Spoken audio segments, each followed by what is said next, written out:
Well, here we are out in the middle of the forest. It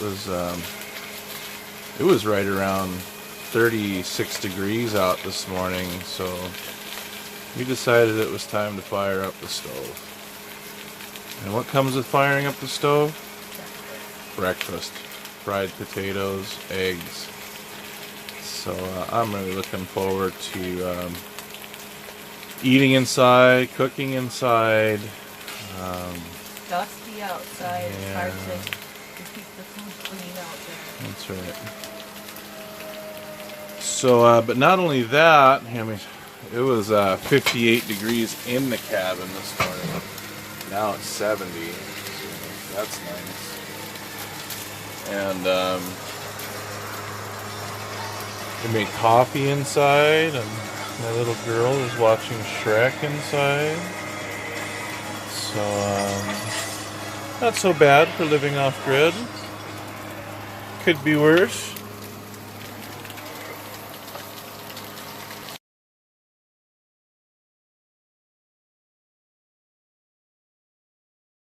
Okay, so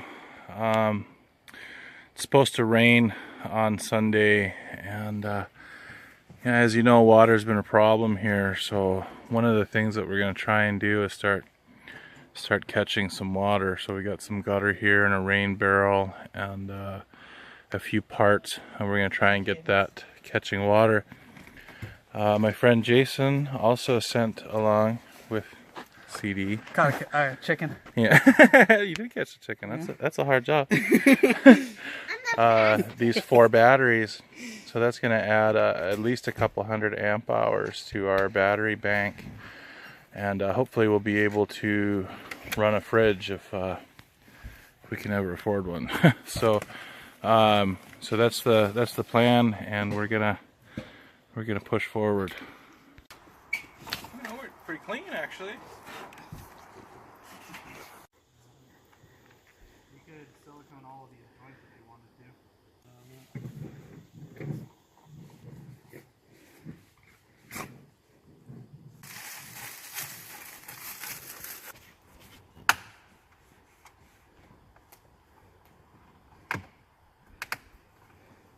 Man, they don't mess around.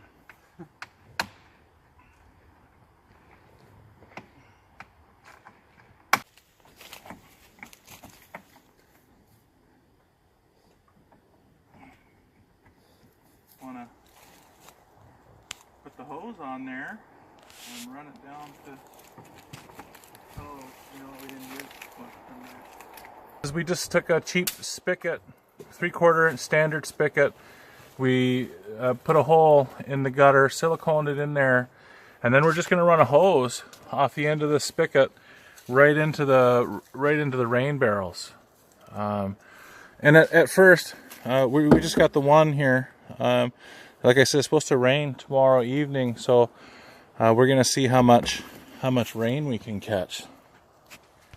All right, say hi, CD. Hello. Let's go on YouTube. Facebook. Yeah, Facebook, YouTube. It'll be on both. FaceTube. It's the next day. We got the gutter up, and I'll show you. I know there's going to be a lot of people that are going to poo-poo the way we did this, but we did it on the cheap. So we just gooped this thing up here and put it in.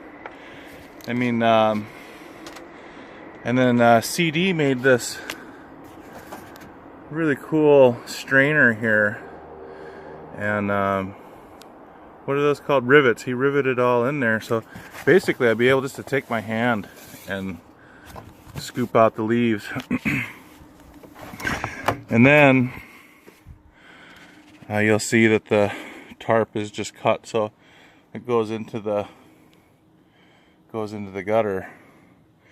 And I don't know what the square footage here is, but I think it's about 12 by 16 that'll be catching water.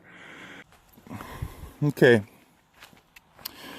So my buddy Jason donated these 4 other batteries here. It was getting pretty late last night. I mean, me and CD were working in the dark with headlamps and his phone light. That's how dark it was. But you'll see that we use these clamp-on terminals and this 4 gauge wiring, and then linked them all together in series, so it's still just 12 volts. But we have I'm gonna guess the 2 large marine ones there are 120 amp hours, and then these smaller ones are anywhere from 70 to 90, so 2, 3, 4, 5, 6, probably around 600 amp hours here, which is fairly good. I mean, we'll be able to run just about anything you want off of that. I mean, hoping that we have a large enough inverter. A 2,000 watt inverter at Harbor Freight, I think, was $129 or something like that, and that's what we use here as a 2,000 watt generator. So for $129, we'll be able to run everything inside that we were with the generator.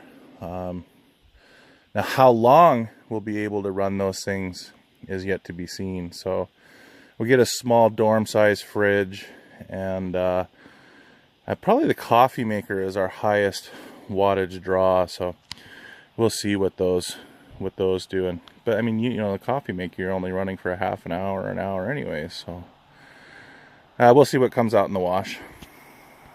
Okay, so well, you already know we put in the gutter, we put in the fitting there, and I wanted to show you the result. It just started raining today, and it's not even raining all that much. Sorry, the generator is running. Listen to it for a minute. Yeah, messy yard there. But look at this. Look at that. Free water that I didn't have to carry up from the river or, you know, carry in from the store. And maybe, look out, Betty, look out, come on. Be able to see the water that's in here now.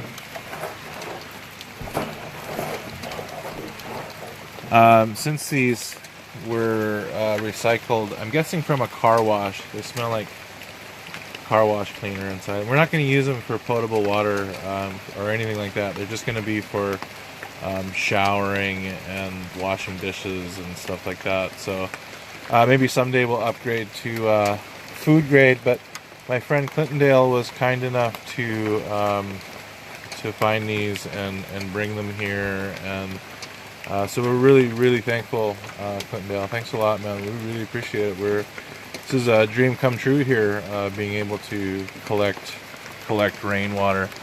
You know, I was worried about this valve not being big enough, but it turns out with the size of our roof, we're not, or at least even with the rain that we're getting, it's not even an issue. So I mean, you can see how much water is dripping out of here right now. I mean, we're not having a flow problem. So maybe we will, maybe we won't. I don't know. I'm gonna build stands for these and do this manifold system I saw somebody else on YouTube do, and put spigots on it, and we should have a better water supply. So that's what we're doing.